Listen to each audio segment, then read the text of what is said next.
বাংলাদেশের অত্যন্ত প্রাচীন ও ঐতিহ্যবাহী একটি নগরী হল পানাম নগরী। এটি নারায়ণগঞ্জ জেলার সোনারগাঁও এলাকায় অবস্থিত। একসময় এটি ছিল বাংলার একটি গুরুত্বপূর্ণ বাণিজ্যিক ও প্রশাসনিক কেন্দ্র। পানাম নগরীর ইতিহাস অনেক পুরনো। ধারণা করা হয় মধ্যযুগে সুলতানি আমল থেকে শুরু করে পরে মোগল আমল এবং পরবর্তীতে ব্রিটিশ আমলেও এই নগরীর গুরুত্ব ছিল। বিশেষ করে মোগল আমলে সোনারগাঁও ছিল বাংলার রাজধানী, আর পানাম নগরী ছিল ধনী ব্যবসায়ীদের আবাসস্থল। এই নগরীর স্থাপত্যশৈলী অত্যন্ত আকর্ষণীয়। এখানে প্রায় 50টির মতো প্রাচীন ভবন রয়েছে, যেগুলো ইউরোপীয়, মোগল এবং দেশীয় স্থাপত্যের মিশ্রণে নির্মিত। লাল ইটের তৈরি দালান, নকশা করা জানালা এবং সরু রাস্তার দুই পাশে সারিবদ্ধ ভবনগুলো দেখে মনে হয় যেন ইতিহাস জীবন্ত হয়ে আছে।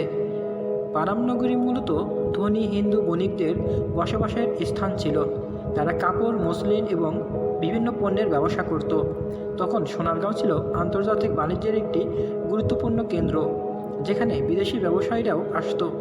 কিন্তু ধীরে ধীরে এই নগরীর পতন হয়। প্রধান কারণ ছিল নদীর গতিপথ পরিবর্তন, ব্যবসা বাণিজ্যের কেন্দ্র অন্য জায়গায় সরে যাওয়া এবং ব্রিটিশ শাসনামলে নতুন শহরের বিকাশ। এছাড়া মহামারী ও সামাজিক পরিবর্তনের কারণেও মানুষ এই নগরী ছেড়ে চলে যায়। ফলে পানাম নগরী ধীরে ধীরে পরিত্যক্ত হয়ে পড়ে। বর্তমানে পানাম নগরী একটি প্রত্নতান্ত্রিক নিদর্শন হিসেবে সংরক্ষিত। এটি তখন পর্যটকদের জন্য একটি আকর্ষণীয় স্থান।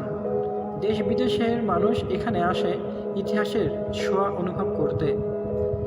পানাম নগরী শুধু একটি পুরনো শহর নয়, এটি আমাদের গৌরবময় অতীতের একটি জীবন্ত সাক্ষী।